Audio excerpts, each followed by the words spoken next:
Ci siamo, vediamo se parte tutto quanto bene. Channel. Perfetto. Perfetto. E iniziamo stasera. Welcome.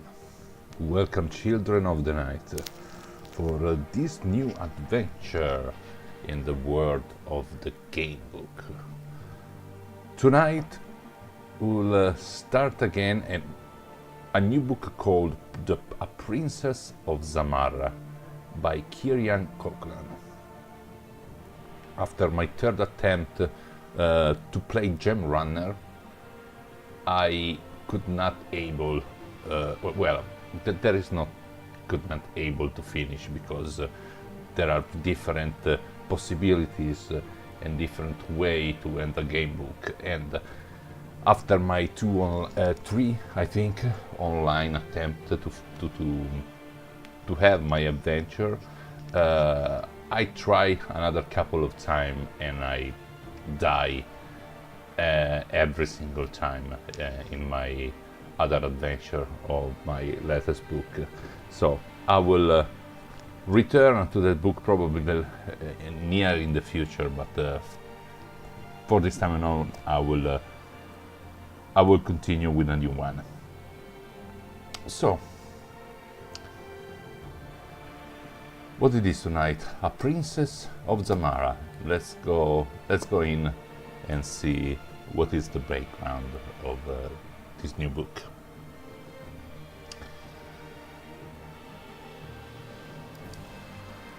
Oh, the Princess of Zamarra. Let me write down Princess of Zamarra. Zamarra is a place, okay? Zamarra is a place. Background.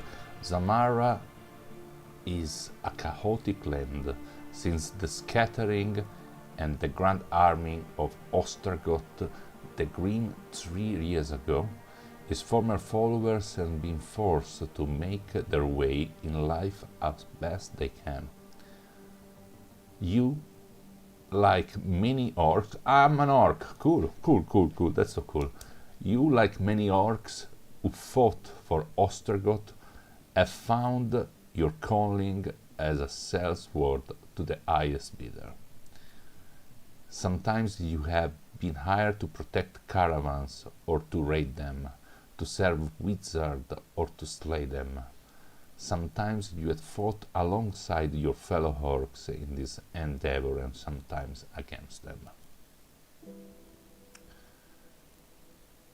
It is all the same to you so long as it plays well and give you an excuse for some bloodshed.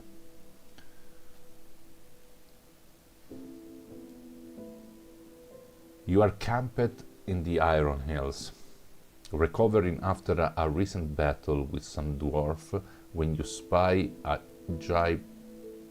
Greif. What is that? When you spy a Greif hawk winging its way towards you. The bird drops a rolled up parchment at your feet and departs with a loud screech. Unfurling the scroll, you see is an invitation written in Orcish. It addresses you by name, stating that your abilities are well known to the wizard Morgreth. Morgreth has a task of utmost secrecy for you and several other notorious orcs. The invitation asks that you come to a cave in the Lesser Ilkans in 4 days' time, where Morgreth will tell you more of what he wishes from you. You scrunch the parchment into a ball and smile.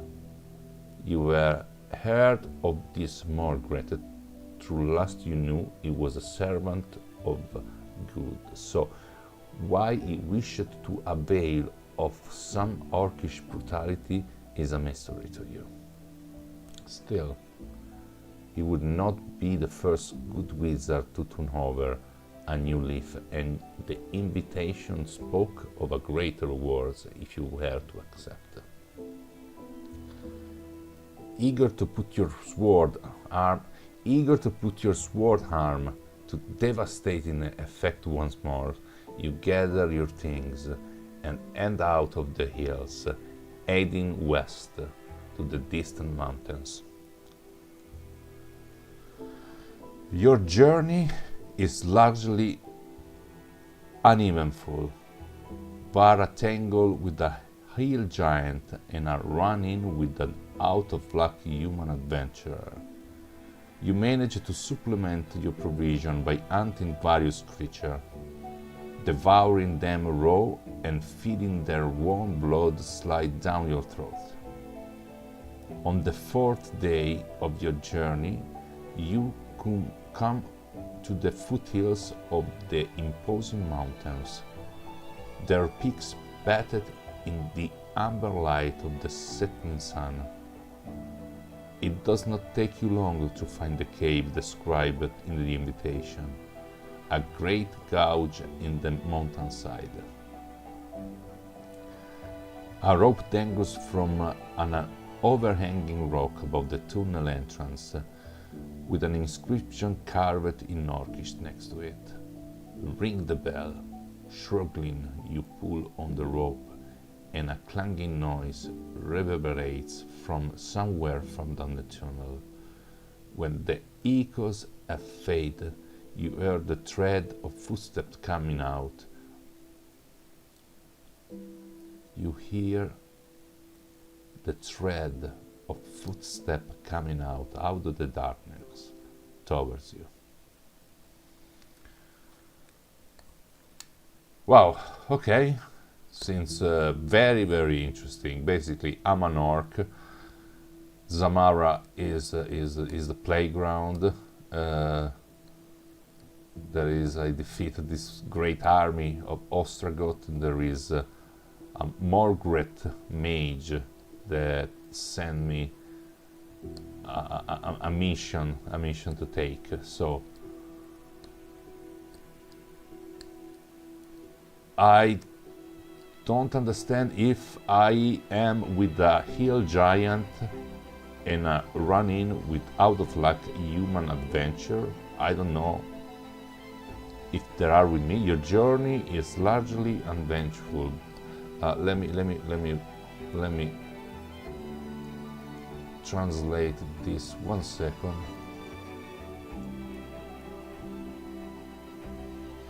Okay, I encounter those guys.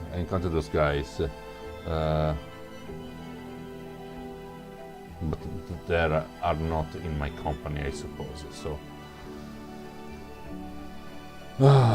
okay, let's go. Play.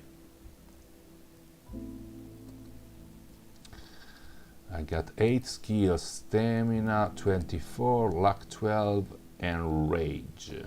I don't know why I don't have 7 here, but it's okay. 10 provision and 1 sword. Currency none, weapon a sword.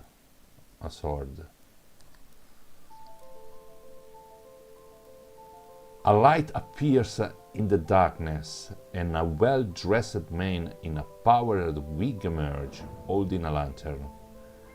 He looks down a hawk-nosed at you. Greetings, he says, without a shred of warmth. I am Perrault, manservant to the renowned wizard Morgret. Whom do I have the honor of addressing? You grunt your name, having little time for human formalities. Ah, yes. Most of the others have already arrived. Please follow me. Perrault turns and walks back down the tunnel. You follow after him, having a good look around you as you do. Humans may require light to see in the dark, but not so orcs. The tunnels seem old too. It looks like it was carved rather than formed naturally. You notice a side tunnel winded its way off to the right. Perrault press on ahead, paying it not heed. Will you keep following Perrault or will you sneak down the side tunnel?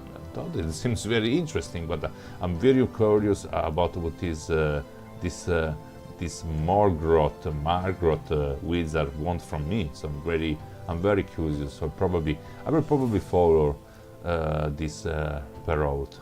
Let me just have a quick check. Okay, let's go. Okay, press it on ahead, paying it no heed. That's what it means. Let's go. Let's follow this douchebag. Let's go.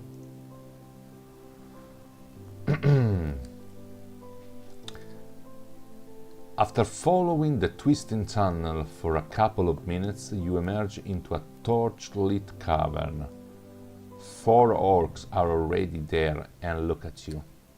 You recognize all of them from previous escapades. Ralesh, one of the best archers you ever seen, whispers into the pointed ear of Grauk, who sniggers at your entrance. Leaning on his smiting warhammer is the Bulkin from Tok, a captain of Ostrogos' army, and now a mercenary like the rest of you. He gives you an uninterested nod. Your warmest welcome is from your old friend Maurog, who rushes forward to embrace you, clapping on your back with enough force to take the breath out of your lungs. And I was thinking this task would be a bore, he laughs. How many years it has been since we have sheeted blood together and drunk from the skulls of our enemies? Too many, you grin. And you and Margrot have saved one another's back on many occasions, and the pair of you are whirlwind of savage fury when faced with mutual enemy. It seems there is a little need for introduction, says Perrault. We are waiting for one more than Margaret. We'll address you all. A clanging noise reverberates around the cavern. Ah, that will be him now, says Perrault. I shan't be long. While the manservant is away, you and Maurog regale one another with tales of your bloody exploit over the past 2 years. Maurog is just telling you of a deadly battle he had with a wood elf, when his eyes widen in alarm before narrowing in fury. You, he screams, pulling his sword from behind his back. You see Perrault has returned, accompanied by a wiry, scar-faced orc with crooked blade sewn into the sleeves of his leather armor. Zerax of the Bloodstar tribe, blood enemy of Margrot Blazed Skulls. Margrot changed towards Zerak, who awaits him with a sneer, arms raised, ready to swipe at him with his blade. Will you help Margrot against Zerax, or will you wait to see the situation develops?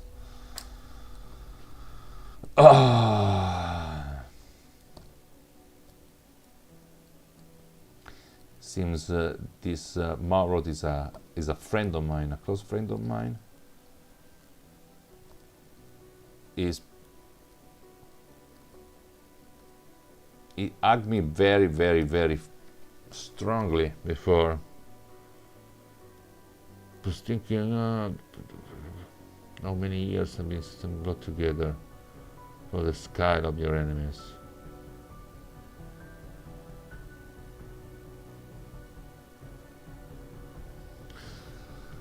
Oh, see, pero I don't want to accomplish what is carried first orc with crooked blades sewing to the sleeve of his leather armor. Zerak of the Bloodstar tribe, blood enemy of Margos. Chains towards Zerak.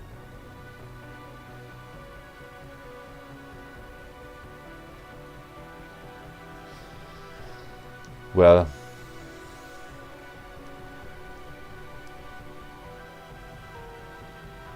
I will help a friend. Zerak, skill 10, stamina 7. More skillful than me. Also Margaret, more skillful than me. But I have a lot of stamina. Okay. You draw your sword and fight alongside Margaret. Pour out screeching alarms and room to the side of as a Zerak flings his blade at his blood enemy.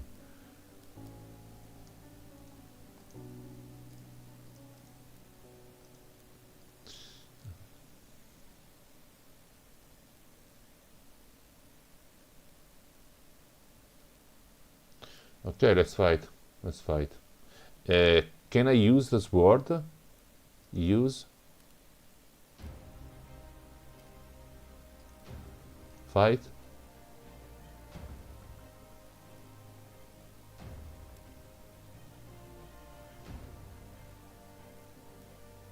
You attack. Zero attack 20. 17. 17, 13. Fight.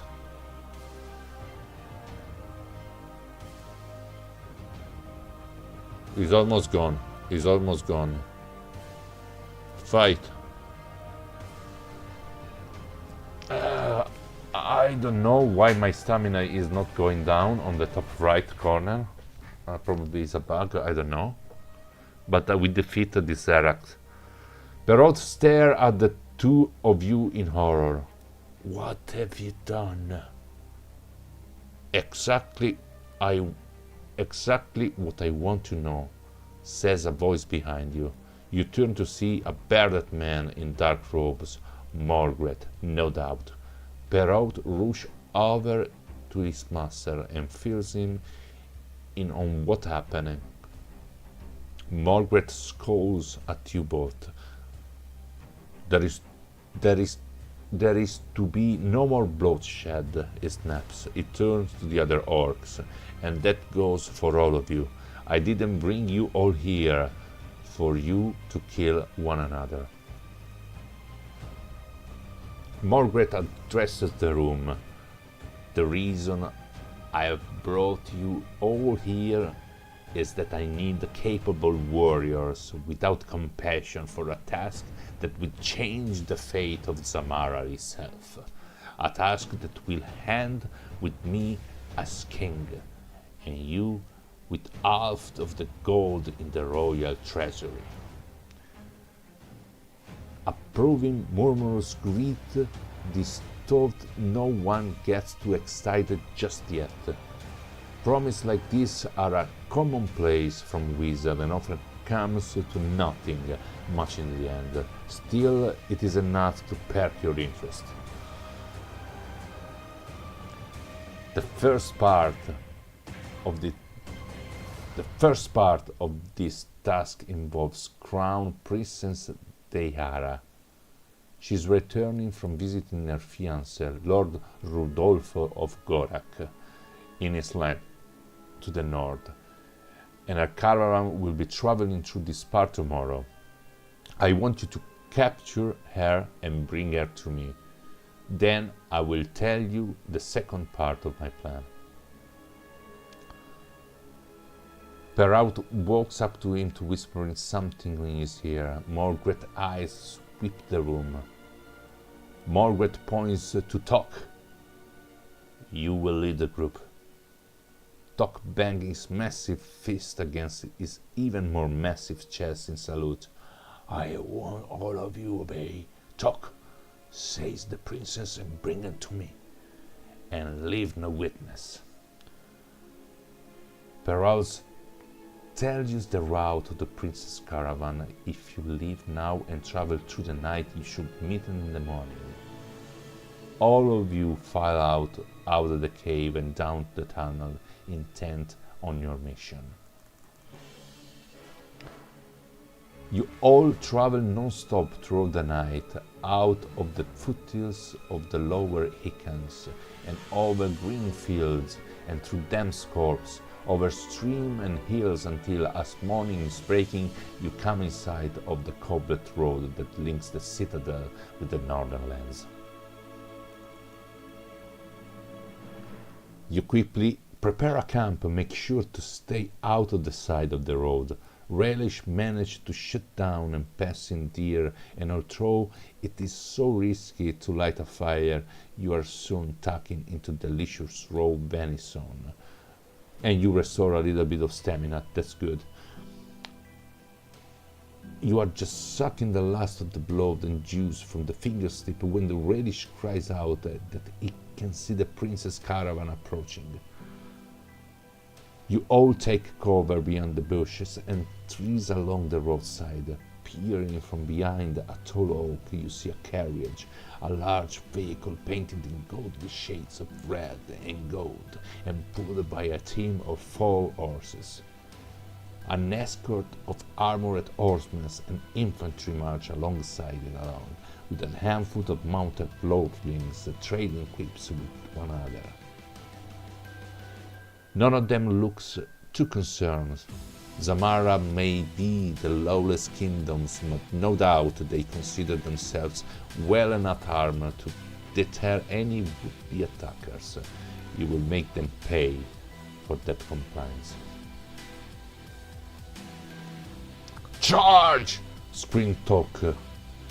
Never one for the subtle tactics.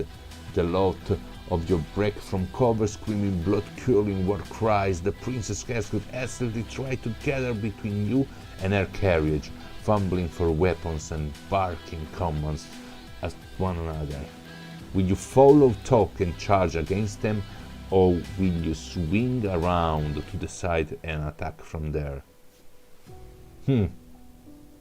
Let's see what we have here. Fingertip really catch the priest, blah blah blah blah blah blah. You take cover along the trees on the roadside. Peering from behind Tolok, you see a carriage, a large vehicle painted in godly shake of red and gold, and pulled by a team of 4 horses. An escort of armored horsemen and infantry march alongside, along with an handful of mounted lordlings trading quips with another.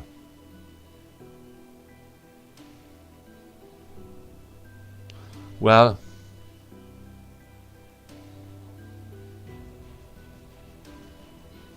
I go full ignorant, absolutely retarded mode, so I will charge as a motherfucker with Tok. Go straight orc like, just go there and smash everything we fucking see.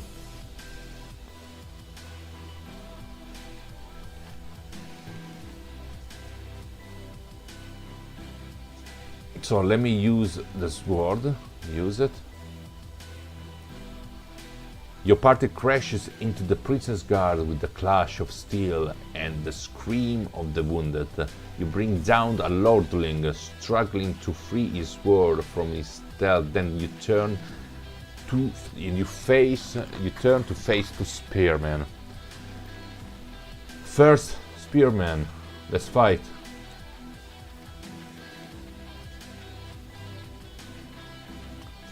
Let's fight.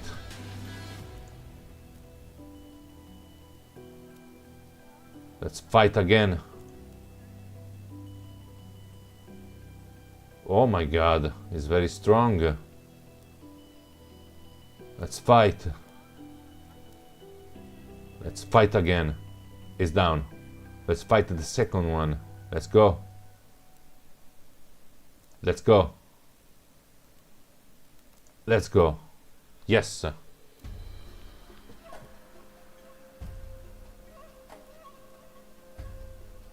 Can I use the provision to regain? Oh well, apart from I have the 18. Let's take this one. Let's take this one.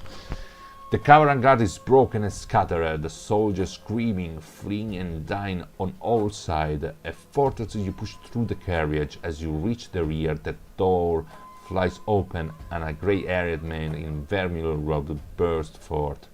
Screaming arcane words, he hurls a ball of orange fire in your direction. Let me see what that really means. Il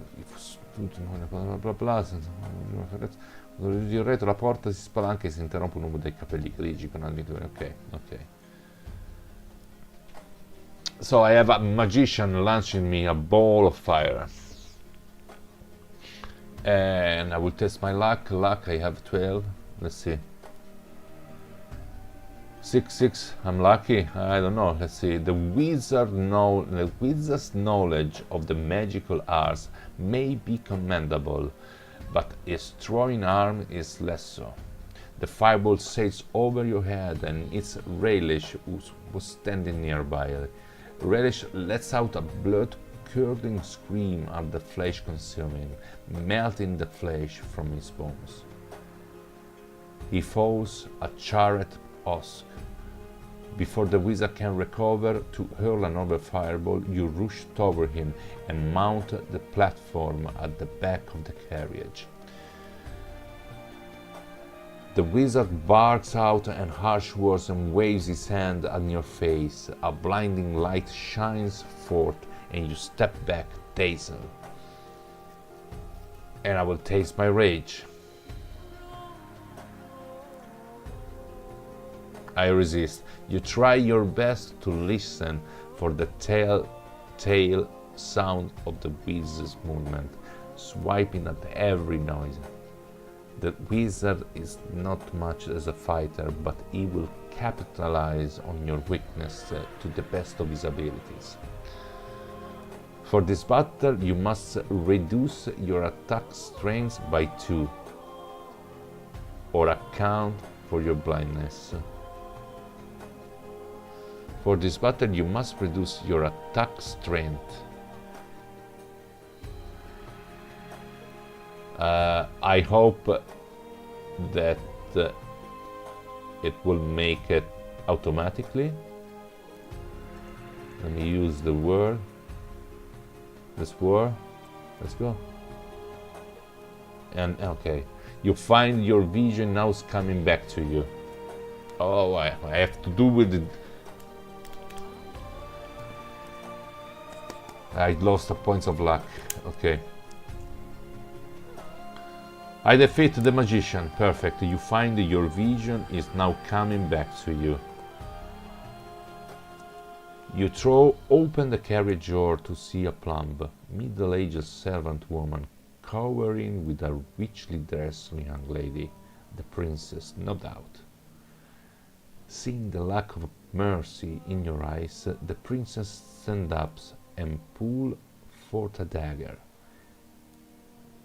I will show you how deadly the daughter of King Helidor sells her life. Yeah? Let's see what you got, bitch. So, stamina 5, skill 7, Princess Zamarra. Let's fight this cunt.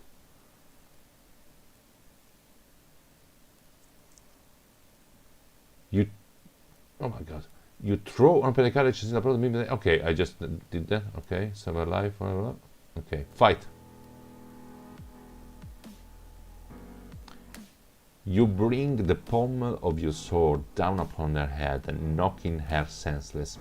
Come on, guys! You scoop her up over your shoulder, flash the pump made a toothly grin, and clamber out of the carriage. The battle is won, the roadside a mess of blood and gore. Not a single guardsman or lord escaped, and even the horses have been butchered. With the princess over your shoulder, you carry her over the waiting horses.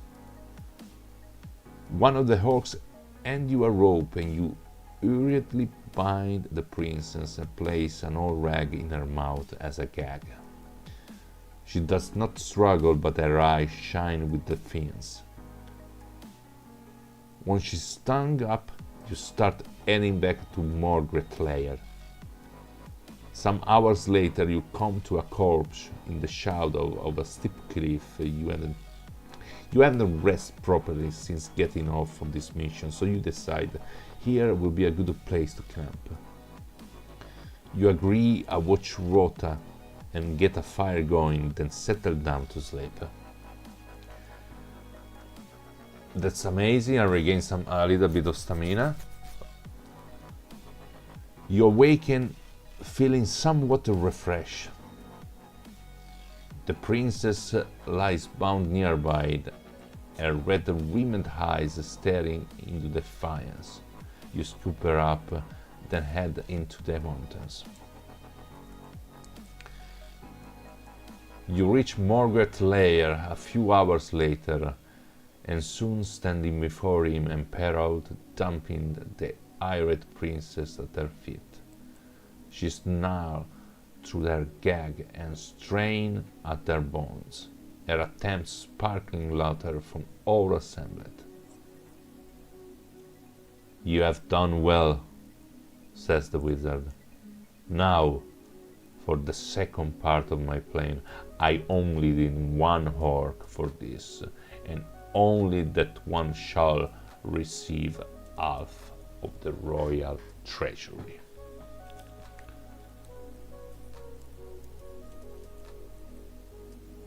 "I imagine it will be a bit of free-for-all," says Margaret. This motherfucker.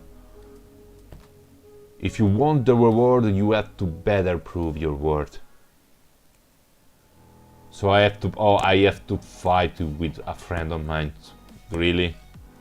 Really? You and Margaret draw your sword, standing back to back. Grouch raises her spear and stalks towards you, a devilish grin on her face, while Margaret finds himself facing the mighty Tuck. Oh, this is why. But why? This is fuck off. Okay, let's fight. Let's fight. Let's go. 13, 19, 17, 17, 12, 12, 14, 15. Oh my god, this is tough. This guy is tough. 19, 18, 14, 17, 18, 13, 12, 10, and 18. Oh my god.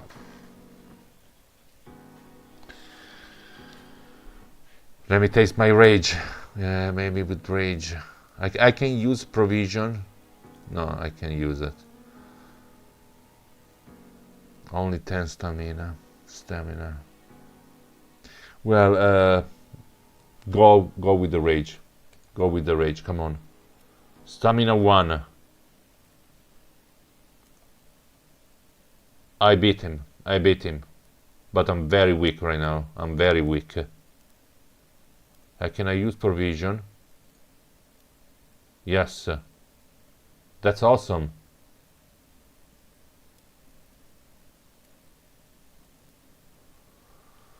So from 8 I went to 12. So every provision is 4.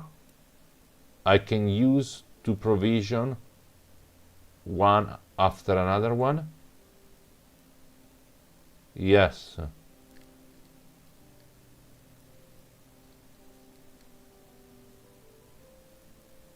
I think I will use another one.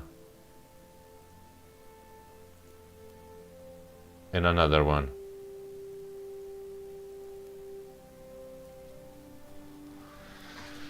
This is fighting orcs is not easy, and I need all the help possible. You eat a portion of your provision, restore all the stamina points right now. So as Grog fails, you spin to see how Margaret is getting on against the fearsome Tok. The largest orc is bleeding from a score of wounds, but is still swinging his hammer with brutal strength. With one swipe, he knocks Morgoth's sword from his hand. Then he twirls his hammer in an arch before bringing it down hard on Morgoth's head, shattering his skull.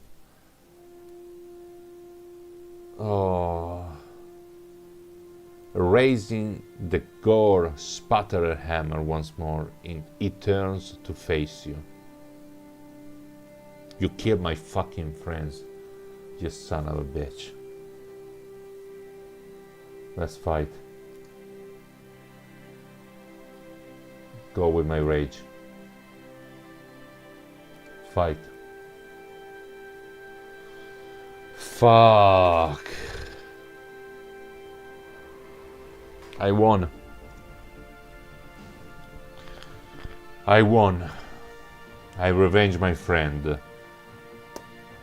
And Margaret applauds. Since we are left with one orc, smiles Margaret, bring Princess Zamarra to me. You hold the princess, still gagged and bound, to her feet or shove her into the wizard's arms. Adelaide, fair princess, said the wizard, I have a gift for you, Perrault. The manservant passes his master a small velvet box. The wizard snaps it open to pull forth a ring of some dull grey metal. He places this on the princess' dainty finger. Her eyebrows knit together as the ring turns golden. The wizard then removes and places the ring on your own finger. You double up in pain, your whole body vibrating. When the pain stops, you look down at your hands in horror. Your green skin is now a pale pink. Your thick fingers, slender and well manicured. Your arms and legs are slender, and golden brown hair hang down from your head. A smirking Perrault holds up a mirror. Your reflection is identical to the princess. What the fuck? She stares wide-eyed as the wizard and his servant burst into laughter.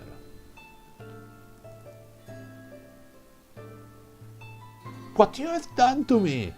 You cry in a voice that sounds nothing like your own. Relax, says the wizard. The magic in the ring absorbed the princess' likeness and then transferred over you, reshaping your body accordingly. You look aghast at the ring sitting on your perfectly manicured finger and reach to pull it off. Don't do that, Margaret snaps. It will change you back the way you were, and I need you like this for the next stage of my plan. Your inside ache and your clutch now is slender stomachy pain. The magic of the rings is changing your physiology to maintain much of your conditioning. You must deduce your initial stamina score by 4 points and set your current stamina to this new initial score. So basically, at Region 6 I have a dagger, I don't have a score. Okay.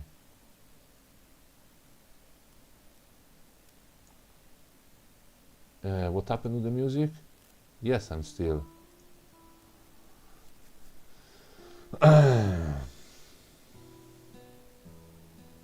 You must. Okay.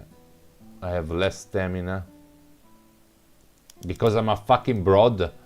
For fuck's sake. The next stage of my plan, Margaret continues, is for you to travel to the Citadel. You can make your own way there if you wish, or if you return to the scene where you abducted the princess, surely some of those foolish knights of the order will arrive searching for the princess sooner or later, and they can provide an escort. Once at the citadel, impersonate the princess, but don't let anyone too close to you, lest they discover the truth.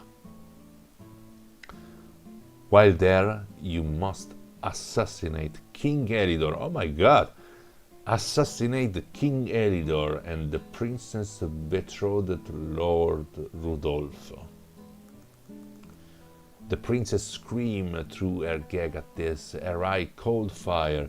Even with her bones, it takes all of Perrault's strength to restrain her until she is silenced by a vicious backhand for Margaret. Take her away, Perrault, he barks before you once more. Once those two are dead, you should be crowned queen. Soon after, I will arrive and propose marriage. Oh my god. You will accept, and I will be and I will be made king of Zamarra. Yes, exactly, dude. Exactly what I thought. You want us to be fucking married? Don't be ridiculous. Soon after the wedding, we will fake your death, and you can escape in your original form along with half of the contents of the king's vault. Not a bag of wage for some play acting and murder, huh? This isn't exactly what you sign up for, and you don't feel very comfortable in this new body. I don't. But it's only temporary, and there were words it tantalizing as is the chance to do away with King Elidor. You still remember the heat of the flames unleashed from the citadel's stone's dragon the day Ostrogoth army fell. You dreamed about getting ever since, through never quite in this manner. You accept the withered plan. Margaret spent the next few hours briefing you of the important figures at court. Whatever you do, be wary of Astragal. That melding fool has his own chamber at the citadels, and his knowledge of sorceries is great. Luckily, he is often called away on business, so you may not have to deal with him. And never let your ring be removed, or you will be instantly turned into an orc once more. Once the wizard is finished instruction, Perrault come in with a dress, a lady, riding boots, and a dagger. Margaret excuse himself as you take off your armor and pull the dress on. Perrault averting his gaze.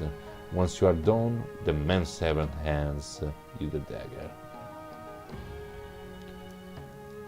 Take this as a weapon. Your other equipment should leave there. Perrault also give you a purse of a copper coin for any expense on the road. Before you go, Margaret asked that I teach you some of the princess' skill. She's quite an accomplished woman, you know. Margaret doesn't what you tarrying here too long. Margaret doesn't what you tarrying here too long, though. So I only have time to teach you one of her many talents.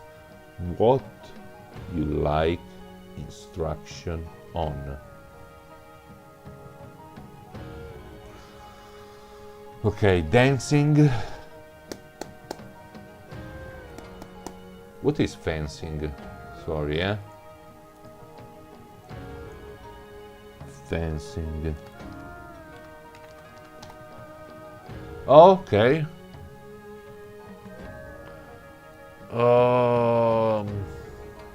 Etiquette, history of the royal family, etiquette, fencing, dancing,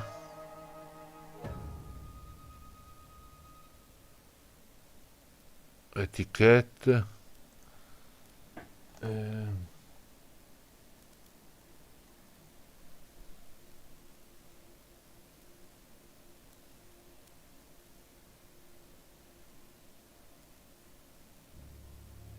Let's go with etiquette.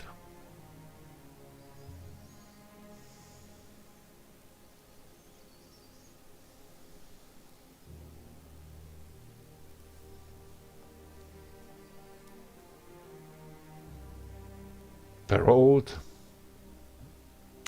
in its element telling you the correct way to wear a napkin. Oh, that's etiquette. Oh, for fuck's sake. Parole in its element telling you the correct way to wear a napkin. Wearing one at all seems quite exotic to you. Which spoon is for eating soup and what wines got with the red meat. You soon learn the correct way to address a duchess and how many viscounts to get now. When you making a speech, apparently there is a correct order in which to toast those assembled, and there are at least 18 different courtesies and memories. Perrault chuckled at every wince-making anecdote that he tells you, one for every occasion apparently. Then he finally shuts up. You hope to Ashhak. You hope to Ashhak that all this pointless nonsense hasn't displaced something useful in your brain. Yeah, I choose that. I'm a princess, so etiquettes. I don't know. Let's see if it will be useful. Let's say. Margaret returned to the cavern. Before you go, I can offer you one of the following potions in case you should encounter any difficulty on the road. The wizard owes you 5 small bottles. Choose one of the following: potion of skill, potion of strength, potion of fortune, potion of calm, and potion of fury.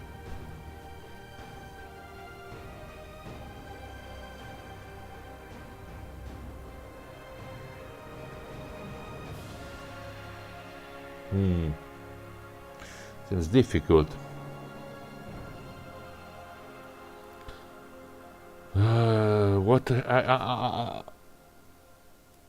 I'm impersonating a princess, and I know a lot about etiquette, and I have to kill a couple of people right there and pretend that I'm a princess. And the only thing that I know is etiquette. So, but a potion of skill will be useful to kill someone. Strength, fortune, calm, or fury. Let me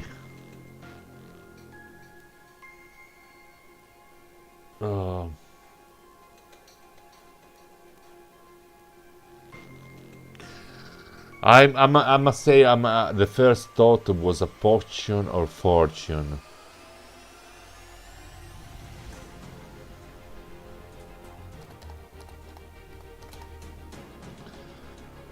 But I need to be fortune or skill. Let's go with the first one, fortune. Margaret and the Perrault wish you luck and set you off down the winding tunnel, still getting used to the strange world you muddy moves. You emerge into the red glow of a sunset and begin to pick your way through the foothill of the lower Icans. Your goal is the citadel of King Helidor, a journey of at least 2 days to the southeast. You could make your way back to the site where you were captured Princess Diana and await the inevitable rescue attempted by the Knights of the Order. Provided you provided you can convince them that you are the princess, they should give you an armored guard all the way back to the citadel. Alternatively, you could make your own way there. It is a rough territory even for an orc, and especially for a noble woman, but it will give you more time to get used to this new body. Will you head for the caravan or make your own way to the citadel? I will definitely go to the caravan and having a really safe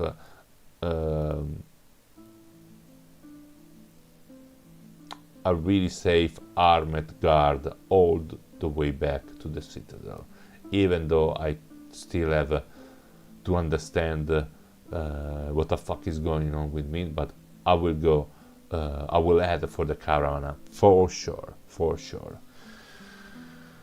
Okay, I will make some minutes of break and going to drink something to make my throat fresh, so I will be right back in 5-10 minutes.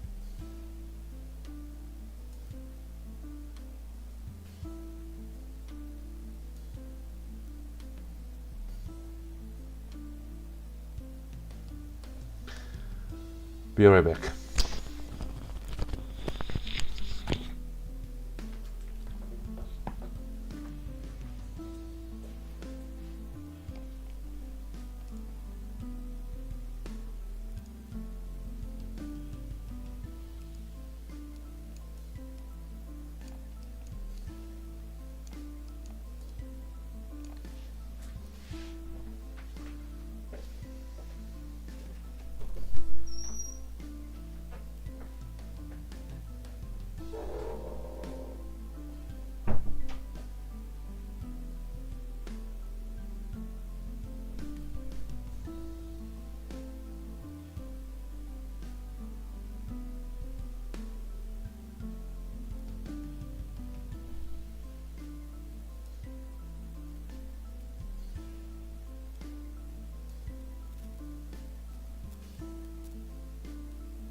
Okay, I'm back. Let me see.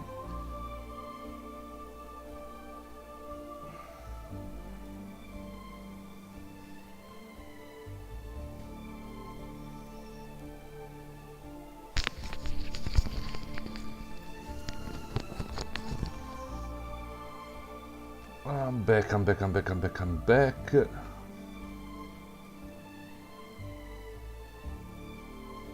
we go. So, let me erase this once and for all.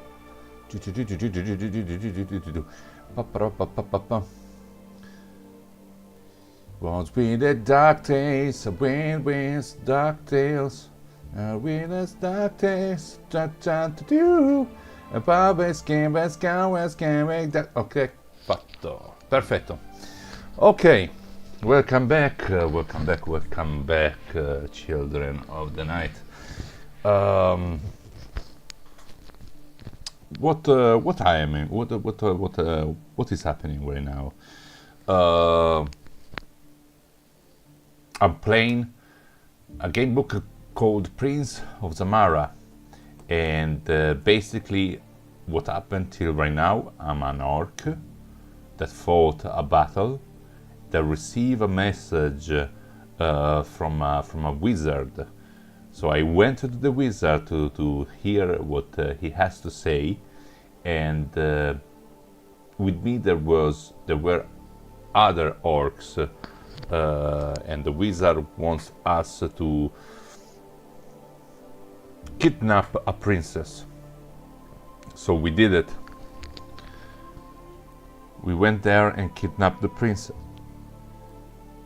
We bring the princess to the wizard, and for the second task of the wizard plans, he needs only one of us for the second mission, so he made us fight to each other. And one of the horse was a friend of mine. I won the battle against one of the orcs. I saw my friends be killed by another orc, and I revenged him. Being the last one standing, I was of course the person to get through the mission from the wizard, and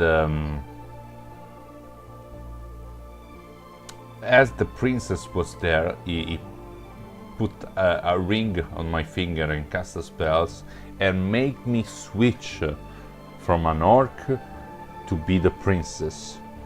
And now, as a princess, I am in a princess body, in a human princess body.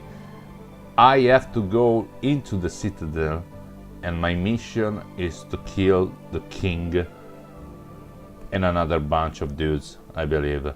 So now, as a princess, me in a body of a princess, I will try to enter the citadel and try to kill the king, because his plan after that is to came as a rescuer, marry the princess, let me go of the spell, give me my gold, and he will be the king. I hope every one of you, children of the night, did you understand in my perfect English what the recap was after this break? So let's go. So I have to choose now if return to the caravan where I kidnap the princess, that will give me an armed guard all the way to the citadel, or alternatively I could make my own way there, but it's rough territory even for an orc, and especially for a noblewoman. But it will give me more time to get used to it, to my new body, basically. but I already chose to add for the caravan because I don't care. I don't want any trouble. I have at least minus plus points of stamina that I have to play with, so I don't want any trouble. I don't want to encounter any enemies or any sort of let's say difficulties before I enter in the citadel. So let's go. I will head for the caravan.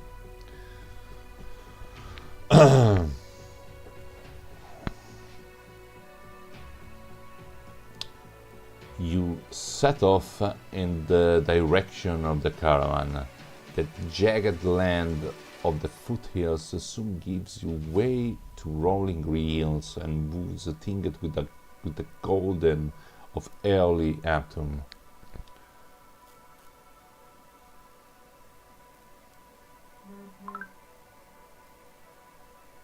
The sun soon disappears completely beyond the mountains, and you find it increasingly hard to see.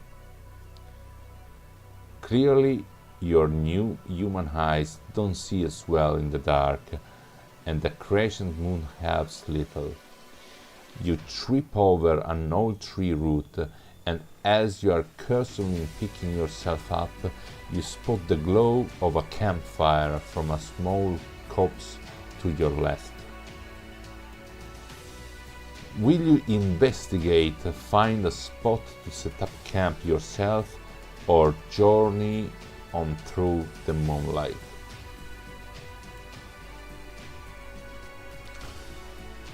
Oh god, it's, if I remember correctly, probably would be a journey of 2 days. Potion of Fortune ring.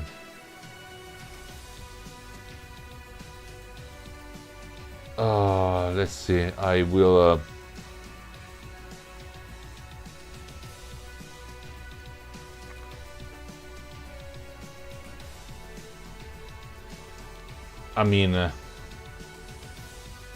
you spot the glow of a campfire from a small copse to your left. What is scope? You spot a glow of a campfire. Un boschetto alla sua sinistra, vedi il chiarore di un falò da un piccolo boschetto alla tua sinistra. Can I investigate? Man, I'm just a girl in the middle of the night. Johnny, I will not investigate. Investigate. Find a spot of setup camp yourself. Let me investigate. I'm too curious. Let me investigate. Cautiously, you entered the copse. Sitting before a campfire is shaven-headed monk in a plain robes, his legs crossed. His eyes are closed and is humming softly. A wooden medallion dangles from his neck. Come sit, he say, his eyes still closed. Will you sit by the fire with the monk? Attack him, or slink off into the night? What does it mean? Slink off into the night. I don't know. How can I trust a fucking monk in the middle of the forest in a campfire? A wooden medallion dangles from his neck.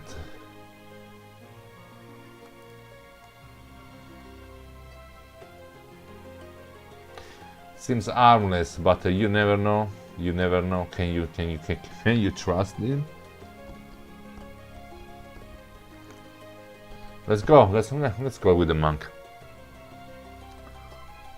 As you settle down across the fire from the monk, his eyes slowly open. He looks confused for a second when he looks upon you, but he smiles in a kindly way. "You are on the quest?" he asks. "Of sorts," you reply uncertainly. He nods and removes the wooden medallion from around his neck, proffering it to you. "This will protect you from evil magic. Will you take the wooden medallion or refuse?" I mean, at this point, any help. I'm probably being very naive, but at this point, every help it's welcome. So I will take it.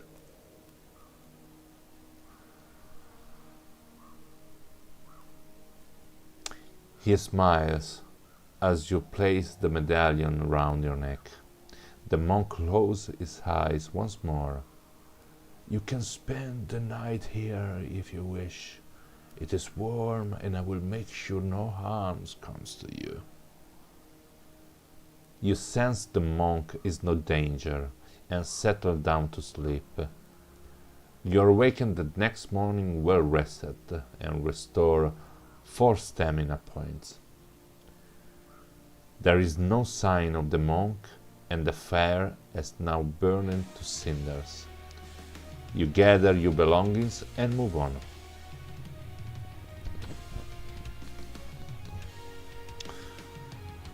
The rugged lands give you way to sweeping fields dotted with copses and small woods. You travel at brisk pace, seeing no sign of any sentient being. You manage to kill a small fox by setting a snare, but for some reason the taste of a raw fox is not so appealing to your new human tongue. No shit. But late afternoon you arrive at the road where you and your fellow orc ambushed the princess caravan. The carriages still sit abandoned, the bodies of the princess guards, horses and friends strewn about the crimson-stained grass. Ravens are having good feed of the corpse, but they take wing at your approach. Will you search the carriage or search among the bodies? Definitely go for the carriage first. Definitely. I have luck or something. Fortune or fortune. Doesn't. I don't use it right now. You clamber into the carriage to find it's been ransacked. Dresses are broken, furniture are strewn across the carpet floor. You root through the debris in case anything of interest has been missed. So, can we test our luck? Let's go. Lucky with the 511. Okay.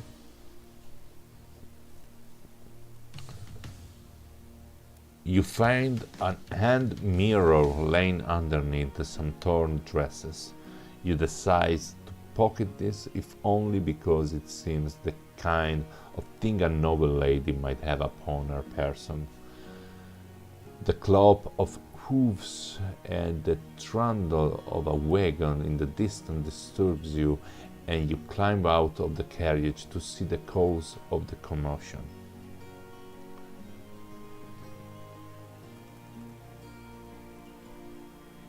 Coming up along the roads is a wagon pulled by 4 horses and driven by a man in the livery of a royal guard, a black dragon on a white background.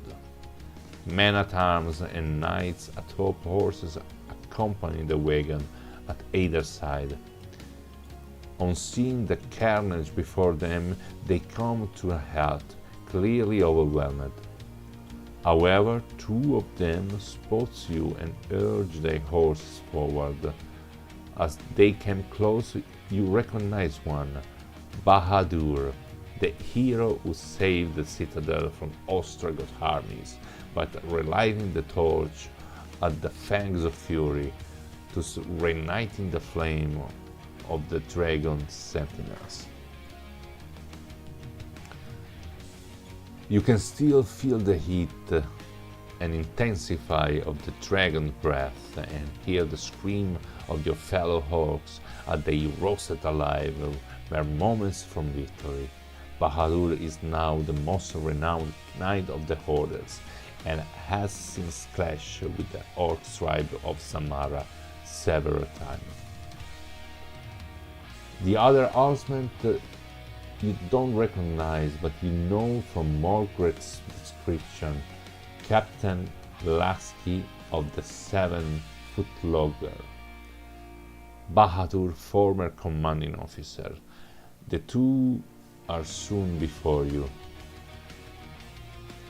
Princess, exclaimed Bahadur, we fear the worst.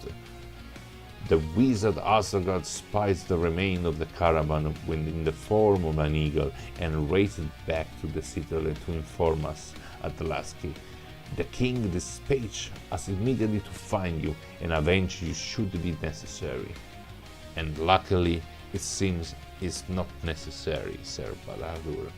But how did you survive the ambush? You relate the story agreed with Margaret before you set off on your mission, that the caravan was beset by orcs and you only survived by hiding under the carriage. That explains the state of your dress anyway, remarked Lasky.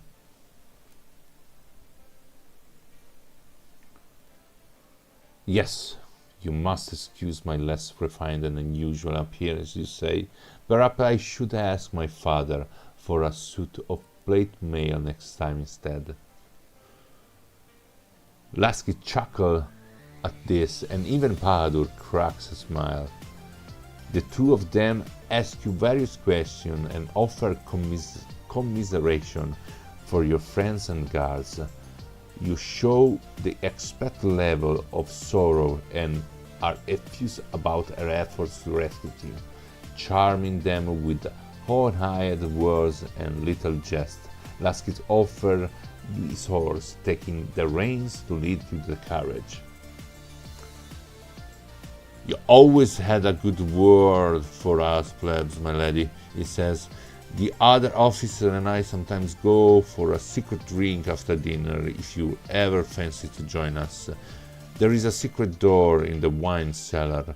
Just pull out the third bottle of Chianti from the left and you'll find out a drink in them. He taps his nose conspicuously, but don't let on to your dad. He then helps you dismount and then into the carriage. Let me change only this one. I'm not a pirate. It's not a pirate adventure, for fuck's sake. Thank you for the music, by the way.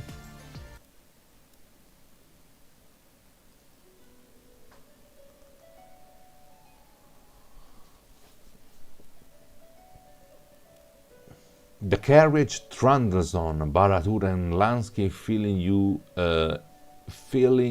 in of the happening in the citadel since you, or rather the real princess, left for Gorak. You try to stay as little as possible, wary of being caught out by saying the wrong thing. Bahadur is an intense man who bears the burdens of being Zamarra's greatest champion with a dignified humility. Lasky, on the other hand, is constantly cracking jokes, only reining himself in when Bahadur shoots him a warning look. Bahadur seems quite sensitive about your supposed grief at the death of many of the prince's friends and followers into the orc raid. You continue on this way for several hours and enjoy the rest.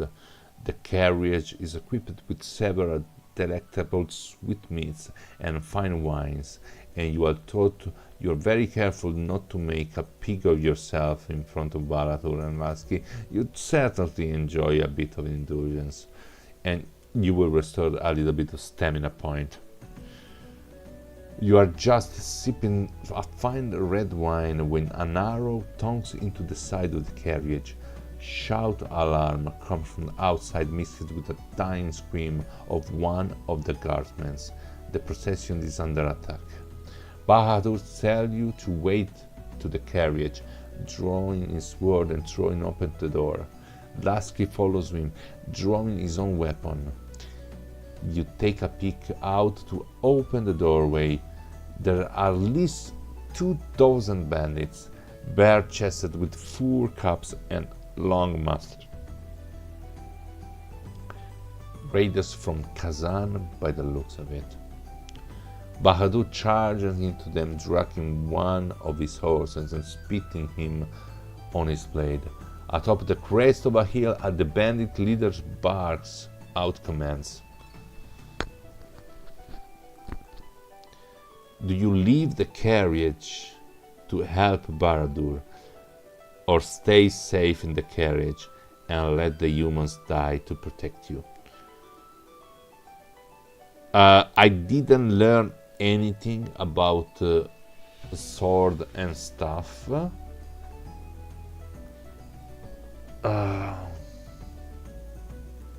I can go out and help Bahadur.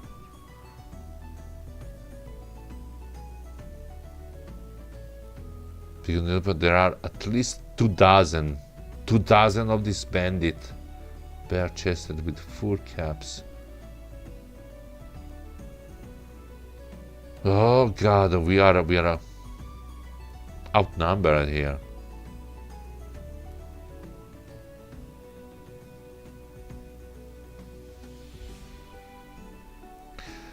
I will stay safe for now.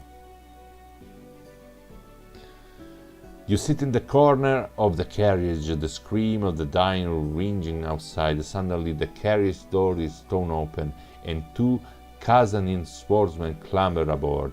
Malevolent grins spit their faces at the sight of you. Will you scream for help or draw your weapon to fight the bandits? I will fucking use my weapon.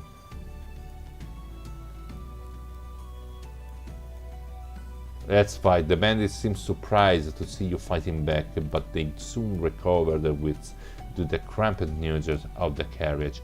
You can fight it one at a time. Let's fight, motherfucker. One is dead. Fuck you. Second one is dead. Fuck you. As soon the second bandit is toppled backwards, you hear the horn of a retreat blaring from the outside of the carriage. You poke your head out to see Kazanidis retreating into the distance. You escort, letting you out a triumphant cheer. Two of the soldiers remove the bodies from your carriage, and you are soon on your way again. Bahadur and Lasky have joined you once more and are bragging about their exploit in the battle, both of them also congratulating you on the fight of your resilience. You are a dark horse, my lady, chuckles Lexi. If only you.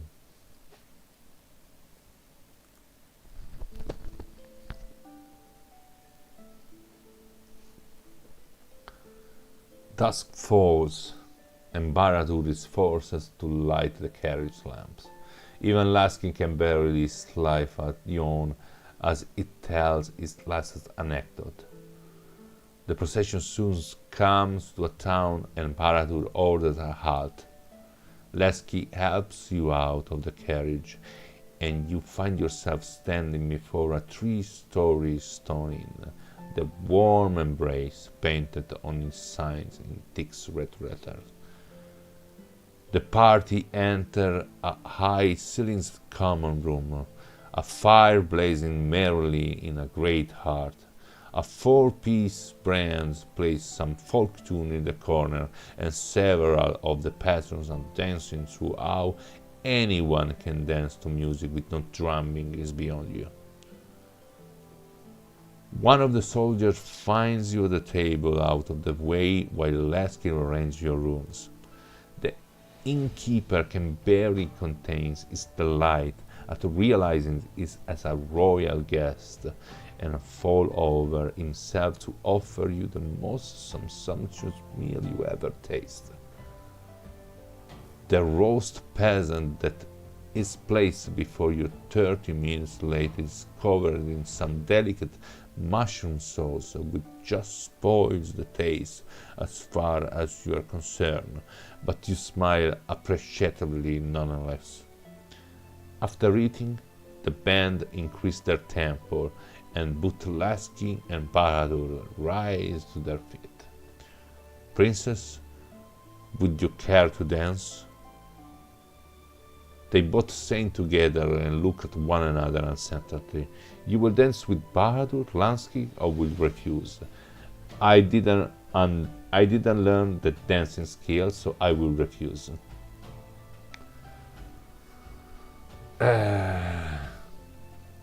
Both seems disappointed, but they each give you a polite bow before asking two of the local girls to dance with them. As you watch the human harmony with barely this geese moredom, a dwarf sits next to you, swinging from the 4-string pint. You have been in wars, my lady, if you don't mind me saying, he says between gluts. You don't dignify that with a response, but the dwarf continues. Of course, I heard ye ran our food for some horses, vermin, a lot of them, if ye ask me. King Helidor should have hunted them down and whipped them out after the Ostrogoth no sense, if ye ask me. As the dwarf continues to denigrate your people and call for the genocide, you can feel the anger bubbling inside of you.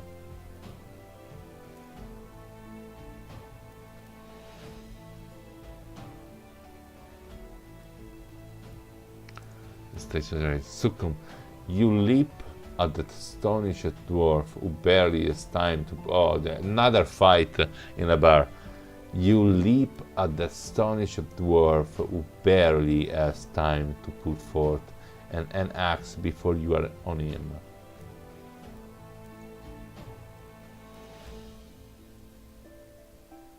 Oh, this dwarf is good.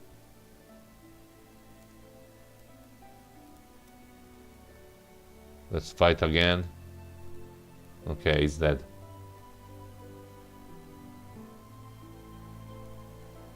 The landlord pays at the sight of the dead dwarf. Out! Out! All of you! He screams. See here? This is the Princess of Zamarra you are ejecting, protests Bahadur. I don't care if she is the Sultana of Lagash. No one murders one in my regulars. I have a temper, what can I say? Bahadur finds he cannot reason with the man, and not wanting things to get any uglier, he agrees to let you all out. You return to the carriage, and Bahadur suggests you spend the night there while the rest of the company sleep outside. I don't see why we should have to freeze our hearts off when it was air who got us chucked out, mutters Lasky.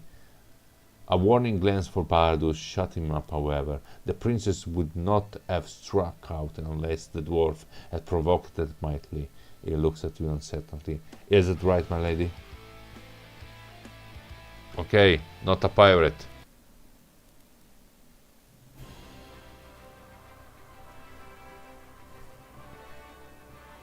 You nod, and this seemed to satisfy him. He bids you good night and closes the carriage door behind you.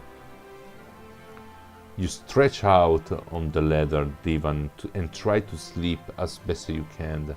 It's not too uncomfortable, but it's not exactly warm. You gain 2 stamina points for your rest. I got that? Yeah. The next morning, Bahadur ordered the company to move out early so as to avoid any further entanglement with the innkeeper. Around midday, the caravan arrives at the great basalt gate of the citadel. Bahadur helps you from the carriage and leads you by the arm of the gates, the soldier following dutifully behind.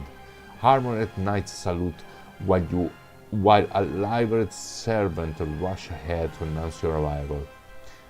2 minutes later, the king himself rushed down the entrance hall towards you and scooped you up in his arm, warm tears falling on the back of the neck as he sobbed with joy. King Elidor and various nobles bombard you with questions. You stick to Margaret's prepared version of events, but luckily they are all speaking over one another, so not much attention is paid to your response. The king can barely keep the beam from his face and announce a feast will be held in a few hours to celebrate your safe return. Before that, a maid ushers you to your room to get cleaned up. You try to come across as if you have trod this hall many a time. Be careful to follow the maid's lead without making it look so you are. Once in your quarter, the maids run you a bath and pull you out of your clothing. She scrubs your back with the methodical firmness of someone cleaning a carpet. Once you are out and dried, she puts a sapphire blue dress on you. Once all of this is done, you strap on your backpack and weapon belt, much to the maid's surprise. Mementos from my ordeal, you shrug, knowing better that to question those above her station, the maid curtsy and show herself out. Your pace restlessly for an hour. When the door is knocked, you admit a well-dressed manservant in a powdered wig who reminds you a bit of Perrault. He raises a thin eyebrow at your equipment, but saying nothing as he leads you to the banquet hall. The assembled nobles stand to applaud as you enter the massive hall, bedecked with banners depicting the black dragon on a white background of the royal house. Each noble bows and curtsies as you pass, taking your seat next to your smiling father. You recognize several other attendees from Margaret's description. The wizard Astragal sits at the next table, watching you intently under thick grey eyebrows. Next to him sits a young lady with short hair, its apprentice, Mira. On your right seat, the handsome hero Bahadur, who lit the sacred torch at the fangs of fury. The kings make a short speech, then the first course is brought in, carrot and Pernish soup. You lift a spoon, looking at other noble ladies, hoping to copy the dainty way to it. You raise the soup to your lips, feeling like the eyes of every noble in the banquet hall are upon you. You eat the soup as daintily as any other noble lady in the hall. The next course are roast beef in a rather tasty mushroom sauce, followed by a trifle pudding. You find you are getting quite a liking for this Ponce food. If your old orc mother could see you now, she'd probably never speak to you again. Seeing no downside to this, you tuck in your trifle, restore 4 stamina points for the feed. My lady, says Bahadur, may I say you are a woman of great refinement and noble bearing. Please may I offer you this? He hands you a golden rose. You thank him warmly. To deep down, you worry he's going to start to recite in poetry next. Thankfully, the curt jester begins his hat, and that breaks the tension somewhat. Thank fucking God, dude. Oh, fucking thirsty. Thirsty Bahadur. Fucking thirsty. When the jester has at last cartwheeled off, a small child, the pampered brat of some noble, comes up to you. You look very pretty, your highness, he said. You smile uneasily, wishing the hateful thing would burst into flames. Oh, what a lovely rings, she giggled. Can I wear it? Without waiting for your answer, she lures to pull the ring from your finger. Are you fucking kidding me?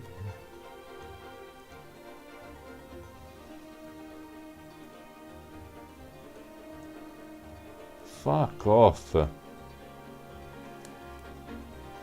You snatch your hand out of the way. Thank God. The child pouts, then flounces off in a huff. The banquet is now over. King Elidor stands to thank his guests for attending and proclaims how glad he is to have Princess Zamarra back safe and sound.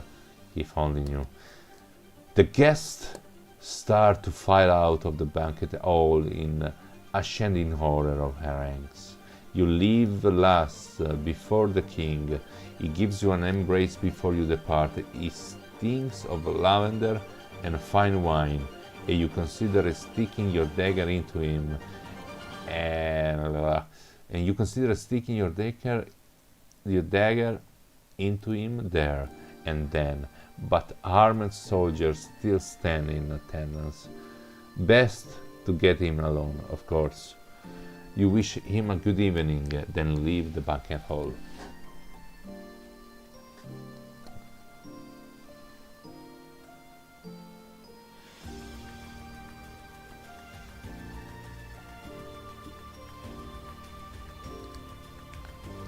You take your leave of the banquet hall as evening casts its shadow over the citadel.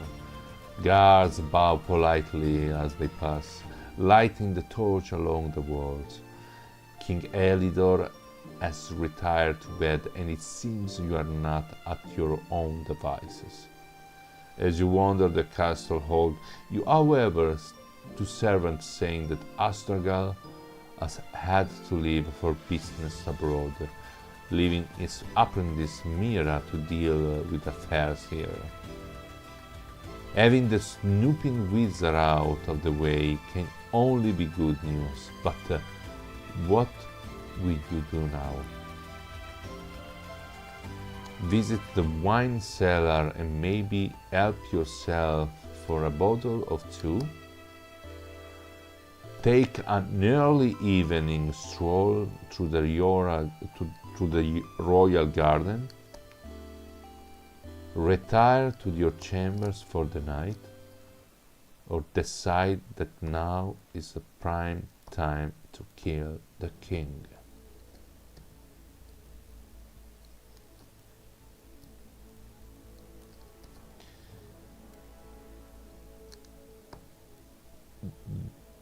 I'm just returned. He is very surprised. I say go for it. I say go for it. Why I should go to get drunk? Prime time to kill the king. Let's go. You climb the spiral stairs to the highest room of the citadel, reaching the antechamber of the king's room. Black dragon banner and portrait of King Elidor ancestor hang off to the walls. Two of the king's elite guard, their silvered armors gleaming in the sunlight, stand before the arched doorways into the king's room. They halbers across. I wish to speak to my father, please, you say to them. He has retired for the night, my lady. Is it important? Yes, vitally so. The guards nods and uncross the elders. You reach for that whole angle. Let's go, boys. Let's go, boys. You open the door and cross the threshold. As soon you pass under the archway, you feel a tingling sensation run all through your body. Oh, come on. The tingling grows stronger and the ring on your finger starts to feel hot. One of the two soldiers casually looks at your direction and then gapes in alarm. Oh, my orcs in the king's chamber, he screamed before his companion moves towards you, Albert and ready. Sure enough, you look down to see your body has returned to this natural green shape. Oh, for fuck's sake. The archway must have been magically protected in a way to dispel any sorcery that passed through.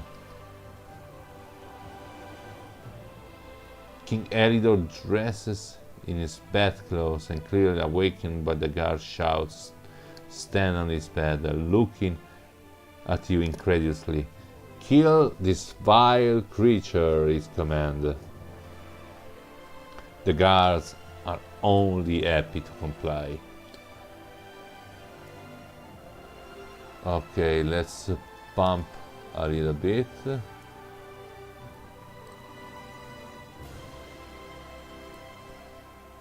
And mirror ring. Can I use the ring?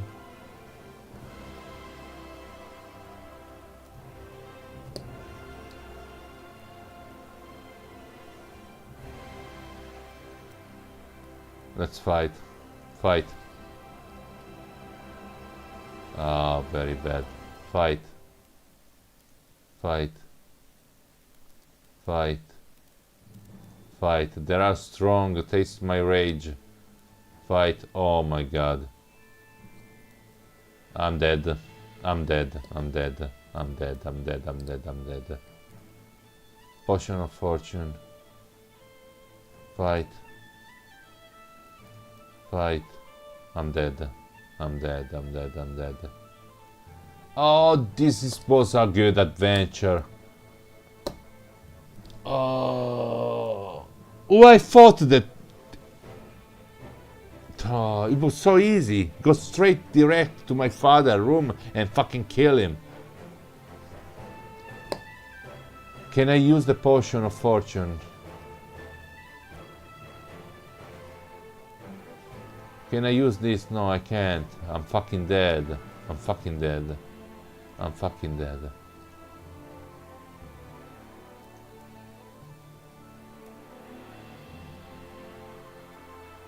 I'm dead.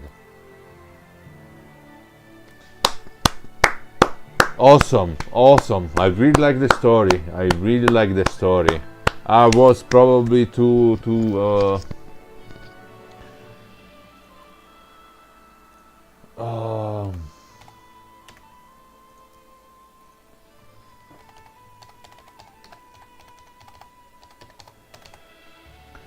hastily? Too hastily?